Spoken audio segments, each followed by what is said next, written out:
लोकसभेत धोक्याची घंटा, पण विधानसभेला कस लागणार? मकरंद पाटलांना रोखण्यासाठी शरद पवार डाव टाकणार. कसं असेल राजकीय गणित?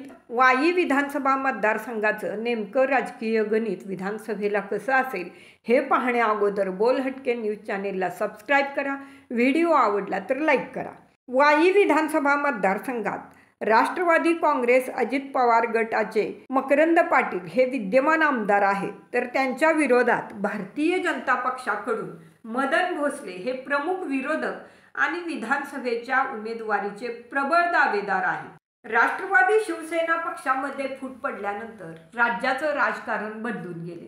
विशेष म्हणजे गेल्या विधानसभा निवडणुकीत एकमेकांविरोधात लढलेले उमेदवार आणि पक्ष एकत्र आल्यानं यंदाच्या विधानसभा निवडणुकीत मोठी रंगत पाहायला मिळत आहे.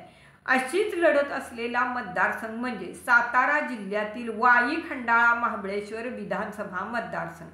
वाई विधानसभा मतदारसंघात राष्ट्रवादी काँग्रेस अजित पवार गटाचे मकरंद पाटील हे विद्यमान आमदार आहेत, तर त्यांच्या विरोधात भारतीय जनता पक्षाकडून मदन भोसले हे प्रमुख विरोधक आणि विधानसभेच्या उमेदवारीचे प्रबळ दावेदार आहेत. मात्र सध्या दोन्ही पक्ष महायुतीतून सत्तेत आहेत, त्यामुळे येणाऱ्या विधानसभा निवडणुकीत वाई मतदारसंघात उमेदवारीवरून महायुतीतच खडाजंगी पाहायला मिळण्याची शक्यता आहे. दुसरीकडे शरद पवार यांची साथ सोडून अजित पवारांकडे गेलेल्या आमदारांना पाडणारच असा चंग शरद पवार यांनी बांधलाय. त्यामुळं मकरंद पाटील यांच्या विरोधात शरद पवार तसेच महाविकास आघाडी कोणता डाव टाकणार हे पाहणंही महत्त्वाचं ठरणार आहे.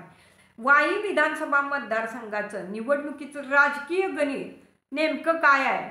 तर वाई खंडाळा महाबळेश्वर हा 3 तालुक्यांचा मिळून तयार झालेला मतदारसंघ सातारा जिल्ह्यातील एक महत्त्वाचा मतदारसंघ म्हणून ओळखला जातो.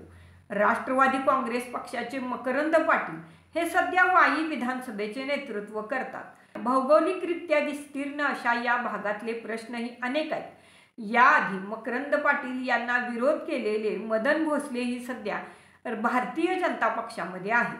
दुसरीकडं राष्ट्रवादीमधील फुटीनंतर मकरंद पाटील यांनी अजित पवारांसोबत राहण्याचा निर्णय घेतलाय.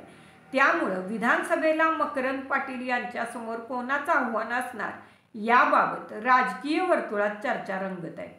वाई विधानसभा मतदारसंघामध्ये मकरंद पाटील यांचे वर्चस्व आहे. 2009, 2014 आणि 2019 असे सलग 3 वेळा ते आमदार म्हणून निवडून आलेले आहेत. 2014च्या निवडणुकीत वाई विधानसभा मतदारसंघामध्ये राष्ट्रवादी काँग्रेसकडून मकरंद पाटील आणि काँग्रेसचे मदन भोसले यांच्यामध्ये लढत झाली होती. या निवडणुकीत मकरंद पाटील यांनी बाजी मारली होती.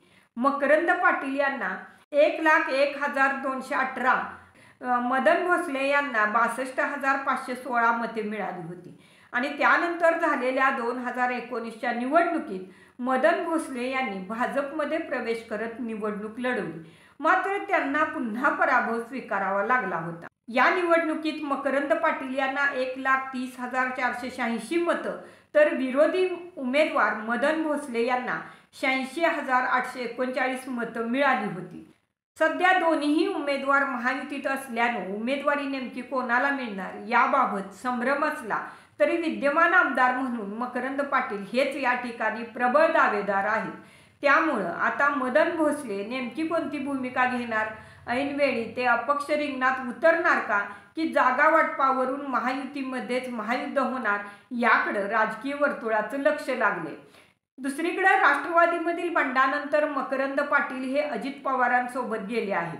मकरंद पाटील यांच्या 2 साखर कारखान्यांनाही अजित पवार यांनी मोठा निधी दिल्यानं ते दादांची साथ सोडणं शक्य नाही.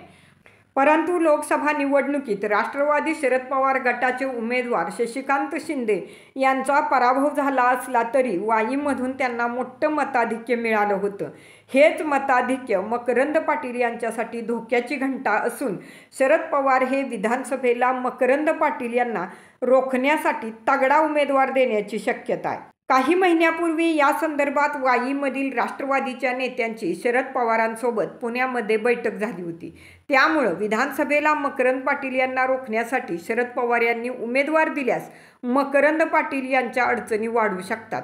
अर्थातच सध्या तरी मकरंद पाटील यांची या विधानसभेवर मजबूत पकड असून त्यांचेच पारडे जड वाटत आहे. मात्र निवडणुकीच्या अंतिम टप्प्यात नाट्यमय घडामोडी घडण्याची शक्यता असून मकरंद पाटलांना जोर का झटका बसण्याची शक्यता नाकारता येत नाही.